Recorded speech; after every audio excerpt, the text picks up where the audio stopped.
CTV News with Mitsumi Takahashi. Good evening. A 34-year-old woman and her 3-year-old son drowned last June in their pool in Leasheen. The woman couldn't swim, and now a coroner is stressing the importance of swimming lessons. Angela Mackenzie reports. Almost 1 year ago, the deaths of a woman and her toddler shocked this community in Leasheen.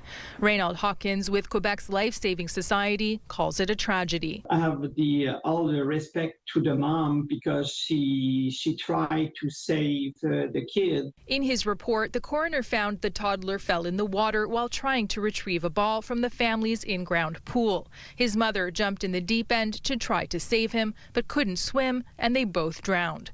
The water was cloudy, so they weren't found for several hours. Hawkins says children who can't swim should always wear a flotation device when playing near water. You have a flotation device. I'm very sure the parents can first see the kids with the reality with the drowning situation, but on the surface, not under the surface. So, and it's not necessary to the parent to jump in the water. The coroner stresses people should know how to swim before attempting to rescue someone in distress. He is recommending officials increase awareness of the importance of a designated lifeguard around pools and ensure the availability of swimming lessons and encourage people to take them. The coroner also notes 20% of new immigrants cannot swim. That's why it's very important to reach them and teach to them the water safety. But in many cities, getting your kid into swimming lessons isn't easy. There's just not enough pools, there's not enough instructors, so it becomes very difficult. Even myself, I remember looking for swimming lessons for my children and having the impossibility and it being like a lottery. Hawkins says more investment is needed. You know, it's very expensive now to build a new pool, but with the 500,000 lakes and rivers and swimming pool we have in Quebec, I think this is a very good investment for municipality and the Quebec government. Something that could go a long way to preventing tragedies like this one. Angela Mackenzie, CTV News.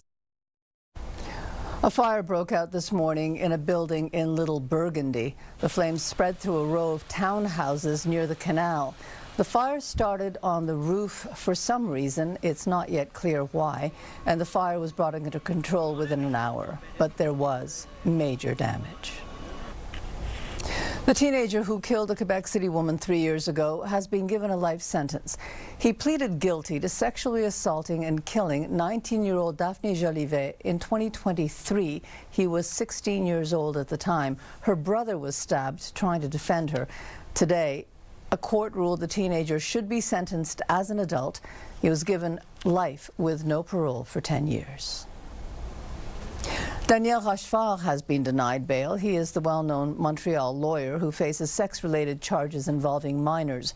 Rochefort took part in many high-profile public inquests, from the Oka crisis to the Charbonneau Commission. He now faces several charges, including child luring, sex assault, and production of child pornography. The Crown had argued that he should remain behind bars until his trial, and today the court agreed. A Quebec man arrested on suspicion of committing a terrorist act has been released without charges. 40-year-old Ali Ben Shawa was released yesterday on a peace bond. Shawa agreed to certain conditions, including a GPS tracker. Well, summer's not far off, and one elderly woman is already dreading it. She spent last summer without any air conditioning. She might have to do that again. So the question, does a tenant have the right to stay cool on the hottest of days, as she does to stay warm in the winter? Matt Grillo reports. 83-year-old Phyllis Lazar has lived in her apartment for 20 years. She says her rent always included air conditioning. But last June, that changed. June 15th, I turned my air conditioner on and it did not work. And the problem has never been fixed. She's also not allowed an air conditioner in her window. When it was too hot last summer, she had to live elsewhere. I couldn't sleep here. So I ended up sleeping at, I have 3 sons. I slept at one of their houses, I slept at a friend's house because it was impossible. She's opened a file at the Housing Tribunal to try to get her air conditioning restored and once again included in her rent payment. Director of the Housing Hotline, Arnold Bennett, says Lazar has a strong case. It doesn't sound reasonable. on the part of the landlord, she has a reasonably good chance. In the general principle, if something is taken away that exists in a lease by the court, then the landlord has to give a rent reduction. The building owner, Gestion Zagora, did not respond to our repeated requests for comment. Bennett says AC is becoming essential to make it through a Quebec summer. Just like you've got a right to heating, because of all the reasons that go with that, people should have the right to AC because of the climate situation and the impacts on health, especially for seniors. 1 month away from the start of summer, and she says her apartment is already hot, hitting the high 20s. Last week, I took a picture, okay, because the thermostat showed 84 degrees in the apartment, and we're not even in the summer. And it was very hot. It's been almost a year since she brought her case to the tribunal. She's hoping for a decision soon, unsure how she will handle another unbearably hot summer. Matt Grillo, CTV News. Former Montreal journalist and author Alan Hustak has died. Hustak was a reporter for the Gazette for about 20 years. He often worked on what's known as the deadbeat. He wrote more than 700 obituaries during his career. He also wrote several books, including one on the history of the Titanic and on Montreal's St. Patrick's Parade. All his friends knew that Hustak was a bon vivant. He'd moved back to his native Saskatchewan and died in the town of Fort Qu'Appelle. He was 82 years old. There was a confrontation this week between some pro-Palestinian protesters and the staff of a restaurant nearby. And now people are asking why police don't intervene more often. Stéphane Giroux reports. It began as a loud protest at a federal Liberal Party office at Peel and Sherbrooke, and a restaurant next door that wanted protesters to at least clear the entrance. It escalated quickly. Police officers eventually intervened to cool things down. Owner Costa Dimitrio admits he was pushed to his breaking point. And I asked politely, I said, please, do you mind moving away from our door? Because I have customers coming in, you're in the way. So at one point, after 4 times, I couldn't, maybe I did the wrong thing, but I went back again, I asked politely, they didn't leave, and I had to do what I had to do, and they got him to move. We reached out to 2 of the protesters who shot these videos, but didn't get a response. The SPVM says they're aware of the incident and they're investigating, but would not say if any charges are about to be laid. John Cercone is the general manager at the Tavern on the Square in Westmount. It's a frequent target of protests because the Israeli consulate is in the complex. You can see the size of my restaurant, which is 100 people. What do you think 70 cancellations does? He says he respects people's right to protest, but the issue is that the people who are bystanders, who are collateral damage, are not being supported. And that has always been my point. However, when you present these points, it's politicized. Ensemble Montréal's counselor for downtown says he asked the SPVM to do their job. I think the police have to enforce the laws that are on the books, and that didn't happen the other night as you would expect it to be done. As I said, we've now asked the SPVM to look at the bylaws, understand what they mean, and to apply them accordingly. It's a tough balancing act between the right to protest and the right to be kept out of it. Stéphane Giroux, CTV News. Formula One is not the only racing series making noise at the Gilles Villeneuve circuit this weekend. Today, Formula 2 made its Montreal debut. Here's Sweeta Rassi. The sounds coming from these paddocks are new ones for Montreal. For the very first time, the second-tier drivers of Formula 2 are racing in Montreal. Bruno Michel is the organization's CEO. We are really happy to be here. For me, watching this morning the F2 cars around the track here, that is a fantastic track. Was a real pleasure. These cars and the future F1 stars driving them almost didn't come here at all. The rounds were originally scheduled for Bahrain and Saudi Arabia, but it was canceled due to the ongoing war in the Middle East. So instead, those rounds were rescheduled for Miami and Montreal, marking Formula 2's first time ever in North America. And given the last-minute changes, the paddocks are temporary, built specifically for this weekend. Fans of the up-and-coming racers are happy the younger drivers made it to Montreal. I just love the Formula 2. I've been a huge fan of Formula 2 this season, especially my driver, Nicolas Sola, first time here. Some even want to see Montreal become a permanent host. I would love that because it's such a great opportunity to see all these great drivers that are going to be one day in F1, and it's incredible, really. And Michel isn't ruling it out. Let's have this weekend going through because it was really something decided at the last minute, and then we'll be talking with the promoters, to try to see if we can find a longer-term possibility. But at the moment, we're just enjoying our presence here this year. Whether Formula 2 becomes a permanent stop remains to be seen. But one thing is for sure, Montreal fans are ready for it. Sweet Arasi, CTV News. Formula One driver Gilles Villeneuve has been designated a historic figure in Quebec. The Premier made the announcement today. She was standing with his family on the F1 track that bears his name. The designation historic figure is given to people who played a significant role in Quebec history and are considered part of the collective memory. We have to remember him because he had such a leadership and a talent that was recognized worldwide, that we are honoring his memory today with a plaque in honor of his name. Villeneuve drove for McLaren and for Ferrari, and he won 6 Grand Prix races in 6 seasons. He died in a crash during the Belgium Grand Prix in 1982. He was 34 years old. The FIFA World Cup starts in less than 3 weeks. Today, Montrealers got the opportunity to see the trophy up close and personal, and they also got to meet an Italian soccer legend. Here's Matt Gilmore. Alessandro Nesta lifts the World Cup trophy 20 years after he won it with Italy. Oh, it's a beautiful trophy. When you have in your hand, because you did something very good. The teams will soon begin their pre-tournament preparations. And Nesta says there's no better feeling than winning for your country. In the first 3 hours, you don't understand nothing. But after 1 week, you start to understand what you did. And when you arrive in your country, you understand how many people are happy for what you did. This is the most important thing.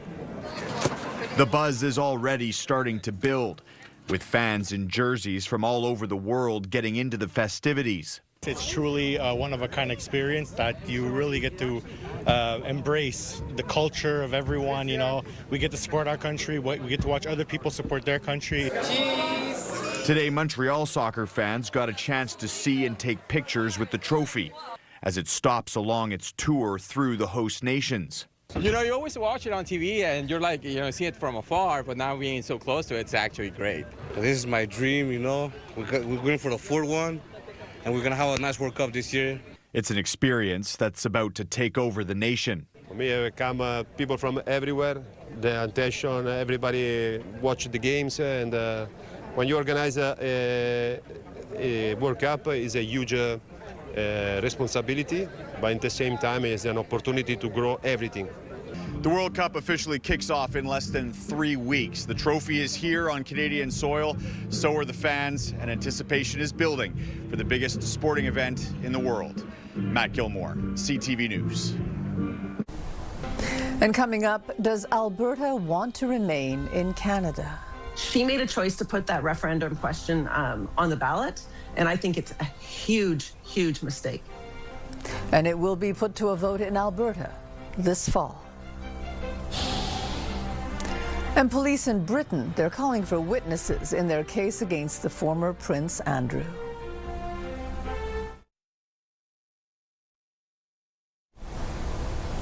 A Montreal man is suing Ferrari Quebec for more than $20 million. He suffered second and third degree burns after a car exploded at the dealership. That was 2 years ago. Now CTV News has obtained surveillance video of the explosion and some new information. And it's raising questions about why the incident wasn't made public when it happened. Maya Johnson has this exclusive report and a warning: the images are disturbing. This is the moment that Richard Papazian says will haunt him for the rest of his life. CTV News has obtained surveillance footage capturing an explosion at the Ferrari Quebec dealership that is now the subject of a $20.8 million lawsuit. CTV News has reviewed the entire 28-minute video showing the explosion, the aftermath, and the arrival of the first responders. I haven't watched the video, and I'm not ready to watch the video at this point. Papazian is suing Ferrari Quebec, Ferrari North America, and the Ferrari head office in Maranello, Italy. The lawsuit also names Ferrari Quebec employees and managers. At the top of the list is Gad Bitton. Bitton is the president and CEO of Holland Automotive Group, the luxury car retailer that owns Ferrari Quebec. It is a sprawling global enterprise with Ferrari dealerships in places like Torrance, California, all the way to Bucharest in Romania.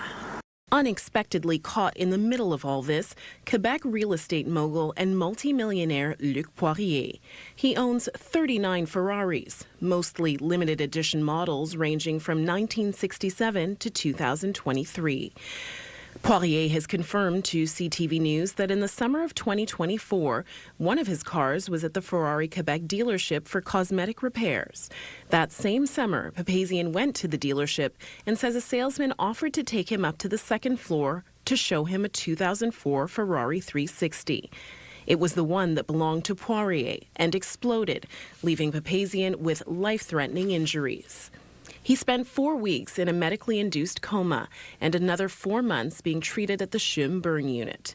According to the lawsuit, Papazian later learned the fuel rail and injectors had been removed from the engine of Poirier's car by a master technician weeks before his visit.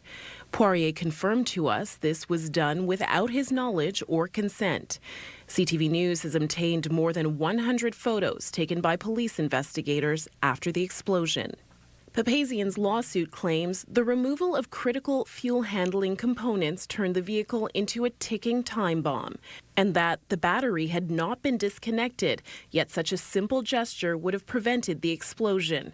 And this allegation: the keys were even carelessly left in the vehicle for anyone to start the engine, a reckless and indefensible act of gross negligence. The lawsuit also questions the absence of media coverage after the explosion. For reasons unknown, but certainly due to Bitton's influence and desire to preserve the false image of a respectable establishment, there was absolutely no media coverage of the explosion or Richard's life-threatening injuries. I really don't understand how it could happen that a car could blow up in a dealership. Someone could almost be killed by the explosion, and that there was no media coverage. I found it very suspect. Last month, CTV News obtained a heavily redacted police report detailing the incident. Through a source, we recently obtained a less redacted version of that report. No new major events reported this time on our territory. Otherwise, if you still need to talk to us concerning any other events, please dial 0. Thank you. This latest version reveals a media statement was prepared to be recorded on the media police line, but that information was never released. We reached out to the SPVM for an explanation.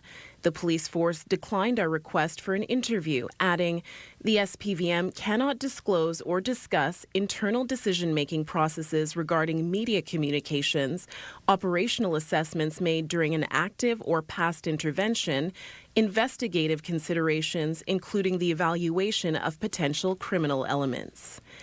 Meantime, the lawsuit also claims Bitton issued a gag order to his employees and silenced all his staff.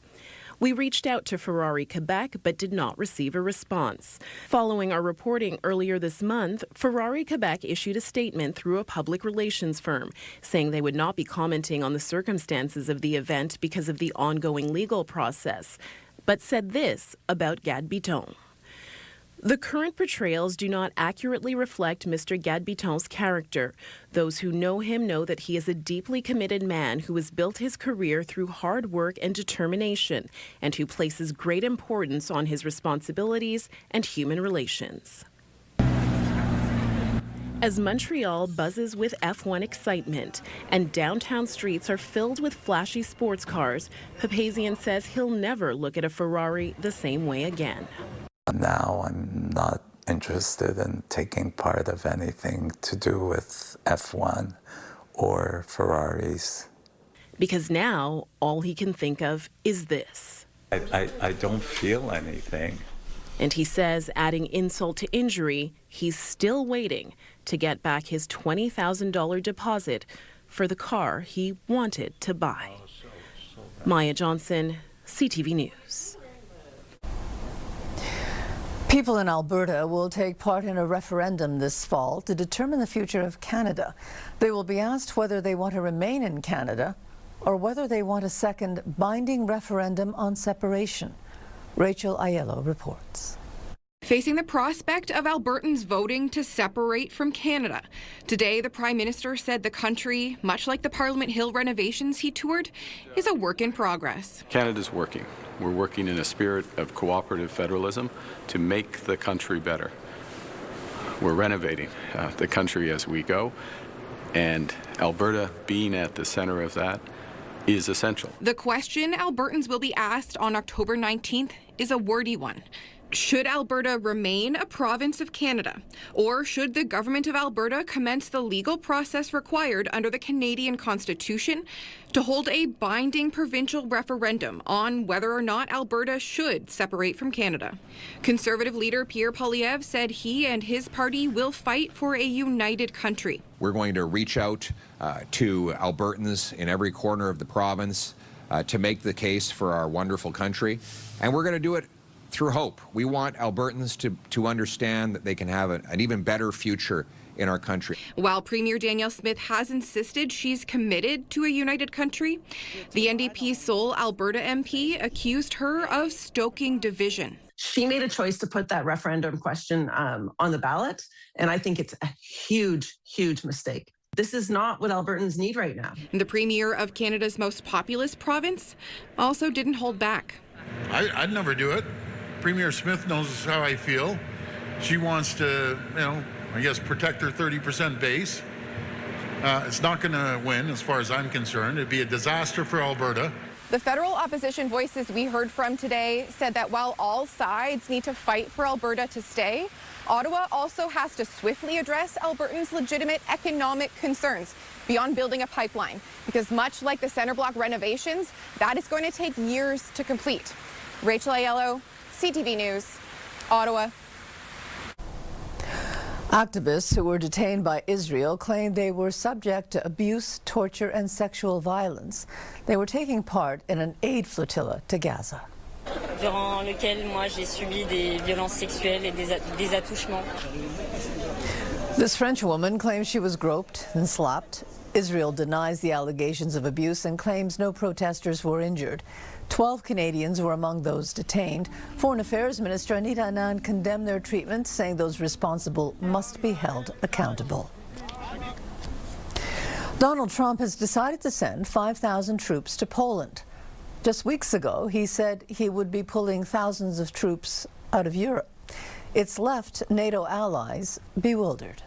It has nothing to do with what happened over a couple of weeks ago when they announced the number of 5,000 with regard then to Germany. That's totally separate from it. But I cannot say too much because it is highly classified.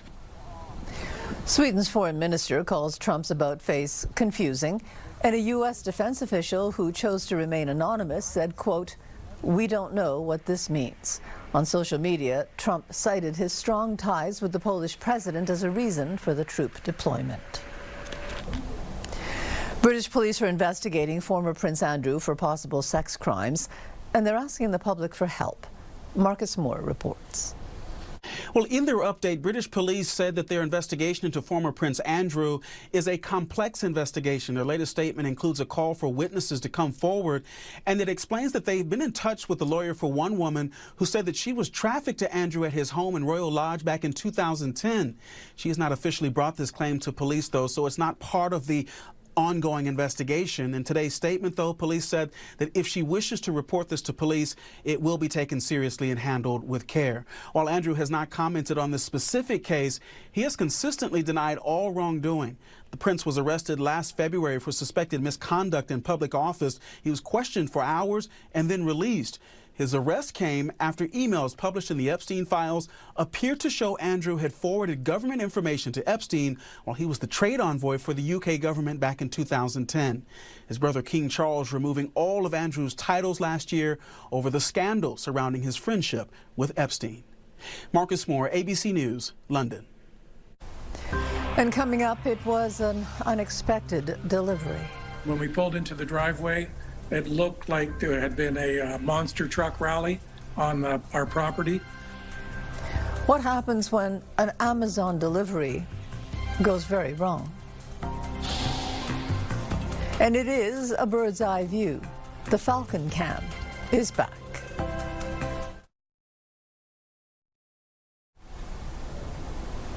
It could be argued that 2025 was the year of the protein. It was everywhere. It seemed that anything edible came with added protein. But for those who are more scientifically inclined, they were getting excited over something called dark protein. Jonathan Jarry is with the McGill Office for Science and Society. Hi, Jonathan. Hi. So, Jonathan, I expect you would fall into the excited about dark protein category. But let's start with the basics, though. What exactly is protein? So a protein is a chain of amino acids. So if you imagine a pearl necklace where the pearls are amino acids, right? We eat proteins in our diet. They are broken down into amino acids. There are stretches in our DNA called genes that tell our cells to make specific proteins using the amino acids that we get from our diet. Proteins do all sorts of things in the human body. Gluten is a protein, so is collagen and elastin, and our antibodies are proteins as well. Okay, so now what about dark protein? Proteins tend to be long. A couple decades ago, scientists started discovering very short proteins that played important roles. And more recently, they discovered that some of those were encoded in parts of our DNA that were not known to code for proteins. So we found things that should not have been genes, but that behaved like genes, and that were cranking out little molecules that look like short proteins. So they became colloquially known as dark proteins, not because they're evil, but because of dark matter. So dark matter is matter that is invisible to us right now, but it accounts for most of the mass in our universe. So these dark proteins, they have been there all along, but we just hadn't seen them until very recently. Okay, so we all have them because, Jonathan, it gets confusing. There are ribosomes that have molecules that look like proteins that are microproteins. Also, there's something called peptidines. So if you'd care to sort all this out for us. Dark protein is not a scientific term, not really. So a consortium very recently came up with a proper scientific name for them. So they call them peptidines. It's a contraction of peptide and protein. So a dark protein is a peptidine. When it's called a peptidine, it means that it's been detected. It exists, but we don't yet know what it does. Some peptidines, it turns out, are genuine proteins and they play protein-like roles in the body. They lose the name peptidine. They get called microproteins because they're short. Others, they get made by healthy cells, but they're degraded very quickly. We don't know why. Others are made by, let's say, cancer cells because their protein synthesis is out of whack. And others, we don't know what they do yet. They may play roles in our biology that we're not even aware of yet, which is quite exciting. Okay. So in the midst of all this, why is dark protein so interesting? Because even before we figure out exactly what they do, they could be helpful to help fight off disease. So first, they have the potential to be used to diagnose disease. If cancer cells display one of these dark proteins like a flag at their surface, and only these cancer cells, then detecting this dark protein would mean you have this cancer. Second, we can train immune cells that are found in the blood to recognize a dark protein that is only associated with cancer cells in order for a cancer patient's immune system to attack cancer cells. And there's already at least one clinical trial underway to do that. So they have tremendous potential right now.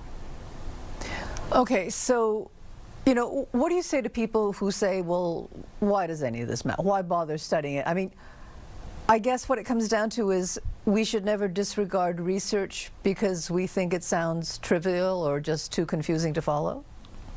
Yeah, so there are clear potential clinical applications right now for people who only want to fund scientific research with clear real-life applications, which I think is wrong, because we never know how something new could potentially be used. And as one expert on this told me as I was writing this, these weird dark proteins and the bits of DNA that code for them but shouldn't, this may be in part how new genes arise.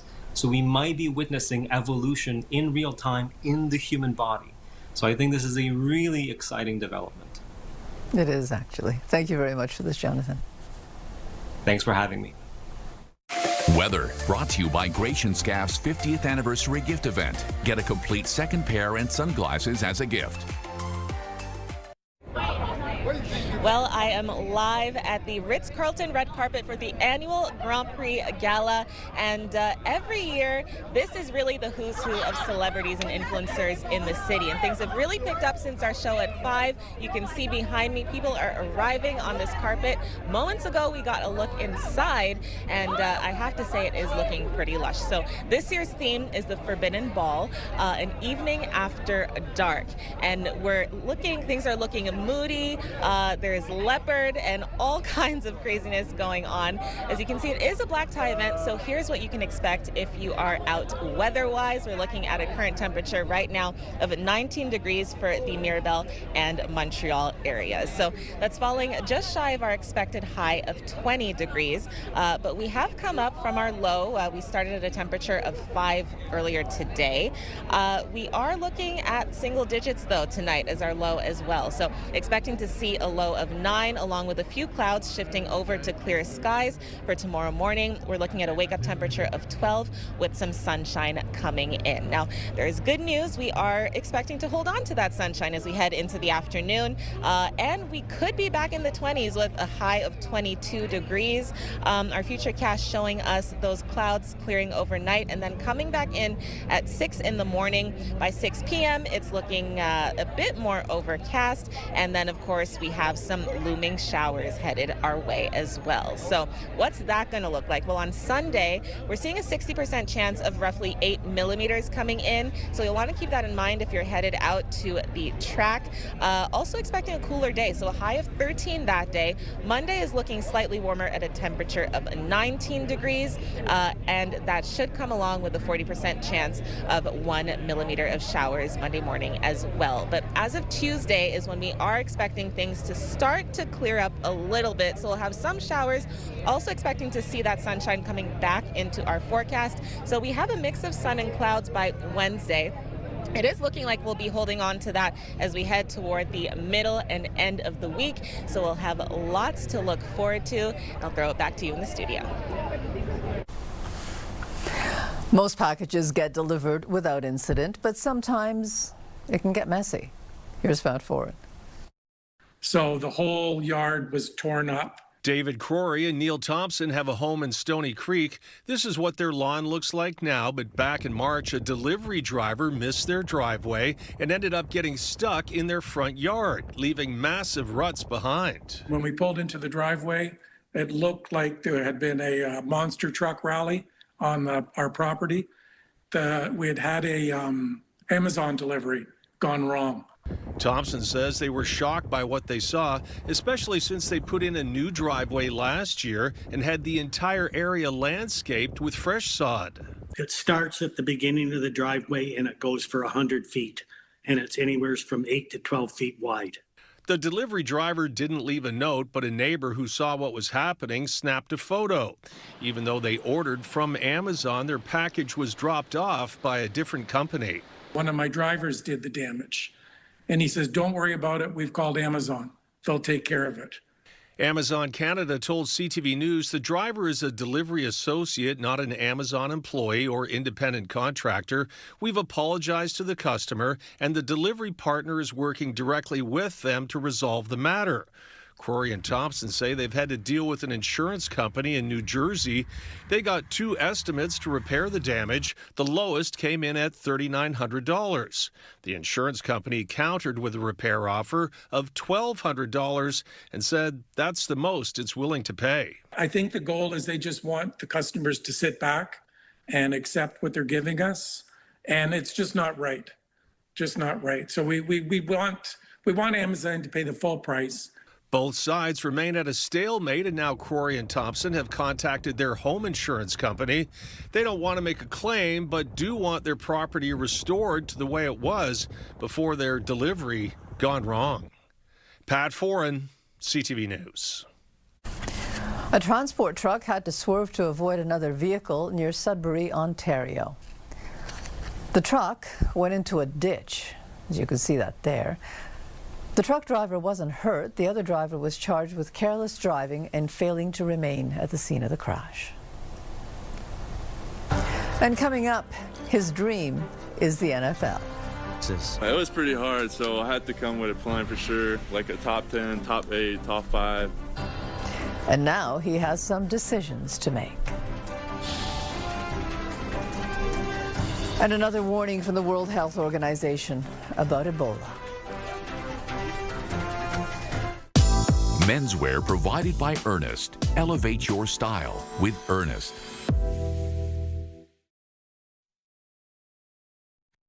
Your Health, brought to you by Gratianscap's 50th anniversary gift event. Get a complete second pair and sunglasses as a gift. The head of the WHO says the Ebola outbreak in the Congo is spreading quickly.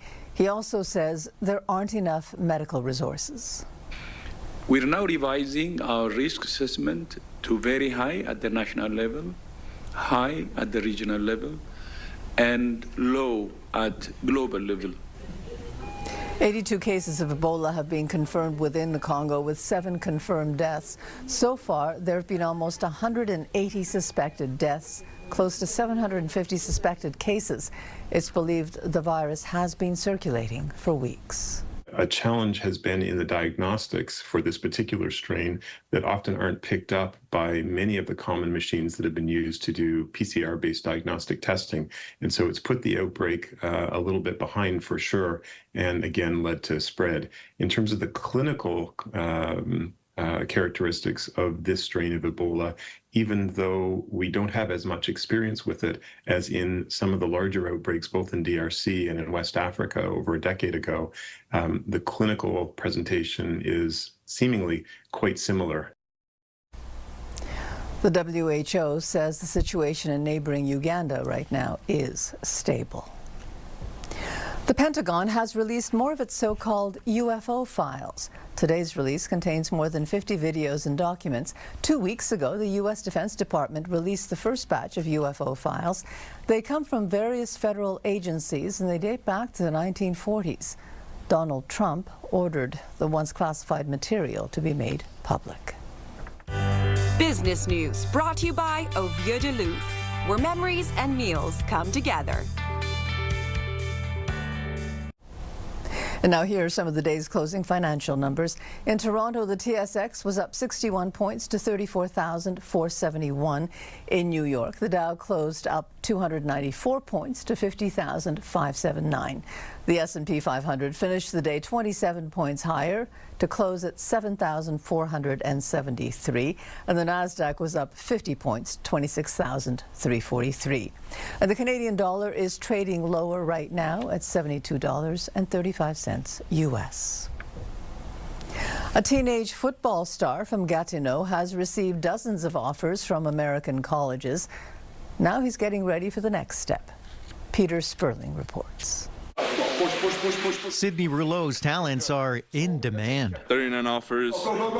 His strength, abilities, and love of football leading to many, many choices. It was pretty hard, so I had to come with a plan for sure, like a top 10, top 8, top 5. Rouleau recently made his pick and will be attending school and playing at the University of Michigan this January. I'm committed to Michigan. They checked all my boxes for sure. They just seemed to care for me and all that, which is like a school that made me feel like I was something special for them. He's committed to playing with the Wolverines on their roster as left tackle, planning to sign in December. Thursday, a visit from Michigan's offensive line coach. I think Coach Harding sees like a lot of development for sure. He likes the way I am for sure. I'm a disciplined kid, hardworking for sure. And at 6'7.5", 270 pounds, his dreams are as big as he is. Hopefully NFL, for sure. Really proud. Really proud. Oh, yeah. His parents proud and excited. A lot of stress taken off too now that Sydney's committed, so we can really concentrate on one thing, and it's getting better and getting to where he wants to be. That's it. And longtime fitness instructor Tony Greco says Rouleau's hard work is paying off. I think it's amazing, obviously, for Sid and the football culture here in Ottawa to give young kids the fact that, hey, look, if you dream something, you could achieve it. Rouleau looking forward to the next chapter of his career. Go Boo. Peter Sperling, CTV News. That's it. Good. The Late Show has signed off for the last time last night. Paul, why are you interrupting me? I'm just curious when our interview starts. I have an extremely long poem I want to recite, and I don't want to run out of time. You wrote a poem about me? I wrote a poem. Paul Rudd and Bryan Cranston dropped by during Stephen Colbert's final monologue. But the big secret heading into the show was who will be the last guest. Now, the hope was that it would be Pope Leo, but it wasn't. Instead, it was Sir Paul McCartney. Some graduations are just a little bit more special than others. And Caroline, this is the story of a young man and his best friend. Yes, his name is Victor Ball. He is a mechanical engineering student at École Polytechnique, and he walked across the stage today to collect his degree with his service dog. Now, Victor is on the autism spectrum, and he's one of the first students at the university to attend classes with a dog and graduate with it. And tonight we're going to meet Victor and his study partner, Kopek, who was with him for every single class. We're also going to head over to the Ritz-Carlton to take a sneak peek for the Grand Prix Ritz Gala tonight and see if we can spot any familiar faces in town for the big Formula 1 and 2 weekend. That's all on The Late Show at 11:30. Mitsumi. Thanks very much, Caroline. Stay with us. We've got another full night of great shows for you right here tonight on CTV.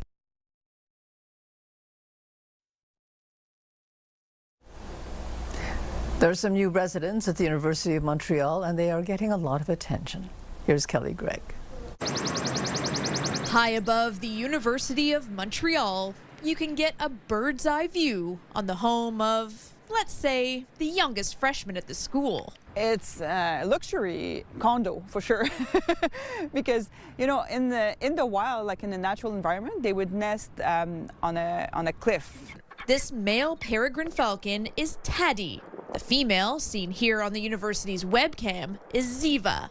And as of this morning, the lovebirds have added 3 new chicks to the nest. You could hear them inside the eggs. So this is so amazing. You can hear the little pew, pew, pew, pew before they come out of the eggs. Some people think they're cute, some people think they're kind of on the ugly side, but I think once they dry up and they become this little, white fluff, it's pretty cute, don't you think? Falcons have been living here at the University of Montreal for nearly 20 years, but it's only since the webcams went up that they started to garner a lot of attention. People watch that all day long. It's real reality TV.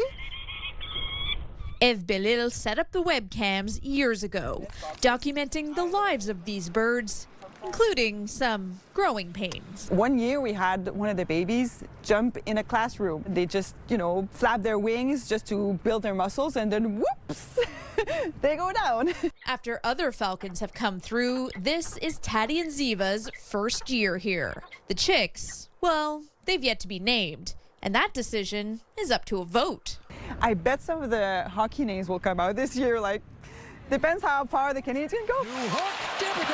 It's a way for the public and this amateur ornithologist to learn about the birds. She's coming back. And they've taught her some lessons. Patience, because, for them, time is not like us. We always look at our watches and we have somewhere to go and, we're always looking at the time. But for them, they sit on eggs for 5, 6, 7 hours. Plus, now she can speak a bit of falcon, too.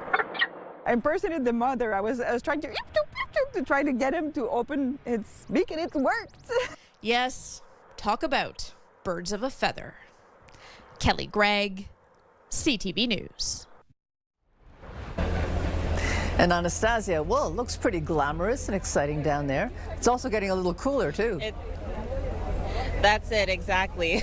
People are looking good, but they're also starting to file indoors, and that's exactly where you want to be with where temperatures are headed tonight. So we'll give you a look of what we're expecting. We're looking at a low of 9 degrees for the evening, seeing some few clouds that will shift over to more clear skies. For tomorrow morning, we're expecting a wake-up temperature at 11. Some sunshine, though, coming in along with that, too. And by afternoon, it's good news in terms of the temperature. So we could be back in the 20s with our expected high of 22 degrees, but we are also seeing some clouds moving in. And after those clouds on Sunday, get ready for some showers. There's a 60% chance that we could get roughly 8 millimeters over the greater Montreal area, so we want to keep that in mind. Our daytime high is also looking cooler on Sunday with a high of 13 degrees, and there's more where that came from for Monday.